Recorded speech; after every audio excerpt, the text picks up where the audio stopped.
Gérald Avakian, bonjour, vous êtes commerçant dans le 6e arrondissement, vous êtes aussi le président des commerçants grossistes du quartier Meulière-Pierre Corneille. Alors, dans quelques jours, on va avoir des travaux sur la partie ouest du cours Lafayette. Expliquez-nous un peu ce qui va se passer, parce que je crois que vous êtes très mécontent. Alors, très mécontent. Bonjour Monsieur Angèle, d'ailleurs Bonjour. de m'accueillir. Effectivement, je suis très mécontent et surtout très en colère. Tous les commerçants sont en colère. Alors, pas que le sentier Modignon, effectivement, tous les commerçants qui sont sur le cours Lafayette et limitrophes du quai Sarail, car les travaux vont commencer le 18. Alors, il va se passer quoi?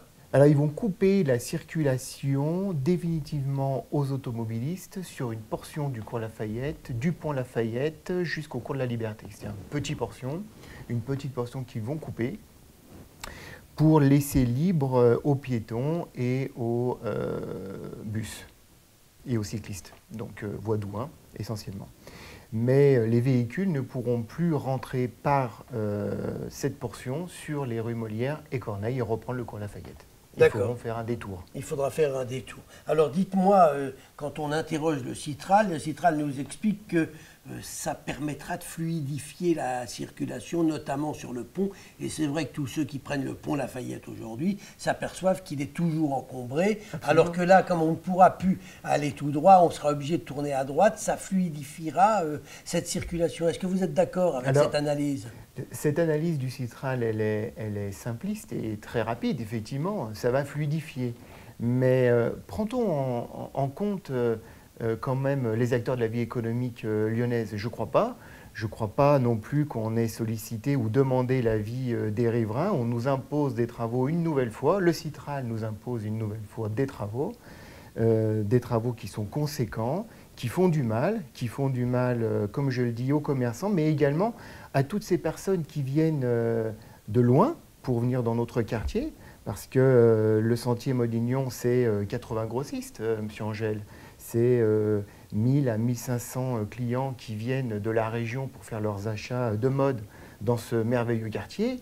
Imaginez-vous comment peuvent-ils prendre encore une nouvelle fois ces travaux. Enfin, de toute façon, quand ils viennent chez vous, ils ne viennent pas, ils ne mettent pas leur voiture devant, ils vont dans un parking parce que c'est quand même des courses conséquentes. J'entends bien, Monsieur Angèle, mais... Donc ça va poser quand même un problème pour eux. Bien entendu, parce que, comme vous me dites, les parkings, encore faut-il y avoir accès à ces parkings aujourd'hui.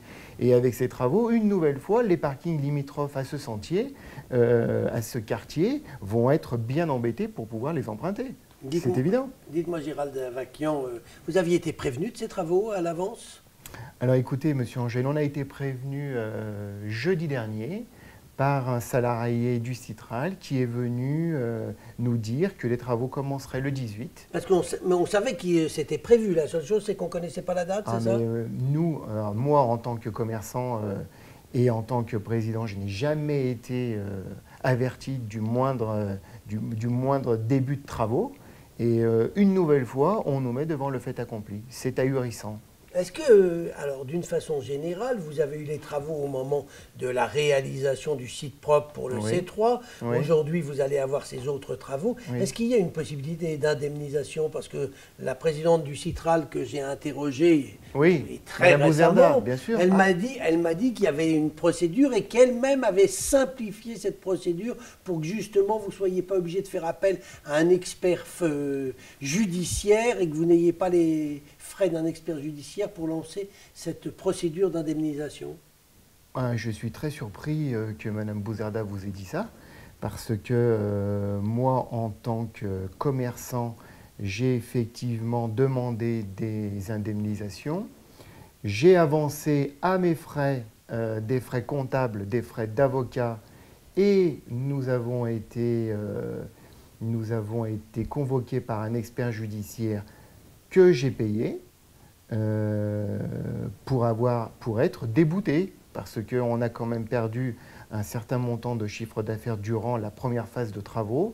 Le Citral, effectivement, par le biais de Mme Bouzerda et par le biais de Mme Guillemot, avait effectivement dit auprès des commerçants du quartier Lafayette et de notre sentier qu'effectivement des indemnisations auraient eu lieu. Mais nous n'avons rien eu.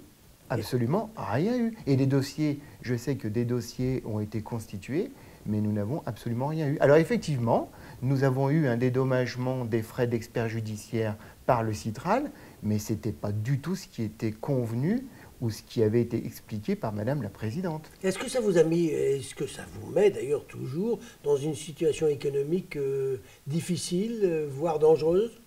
Vous n'êtes pas sans savoir qu'aujourd'hui l'activité économique est difficile dans n'importe quel secteur d'activité, mais surtout dans celui du prêt-à-porter ou des accessoires de mode.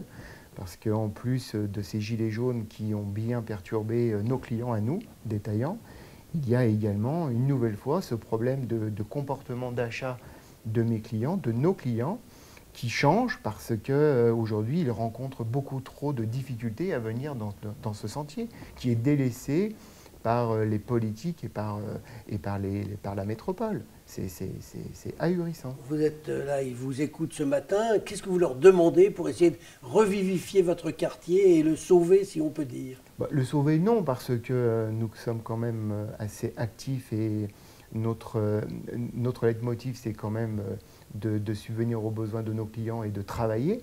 C'est quand même notre priorité. Maintenant, ce que je demanderais, mais bon, en même temps, à l'aube de 2020, je me doute que je vais voir beaucoup de politiques.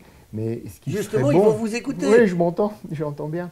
Non, ce qui serait judicieux, c'est qu'ils viennent nous rencontrer, voir nos difficultés, et puis mettre en place aussi bien des signalétiques, aussi bien des fonctionnalités plus simplistes pour nos clients et pour nous-mêmes, pour les livraisons, enfin tout un tas de choses que je me ferais plaisir de leur expliquer. Eh bien, je pense qu'ils vont vous entendre, surtout en cette période, comme vous venez de le rappeler. Gérald Avakian, je vous remercie. Merci, Monsieur Angèle.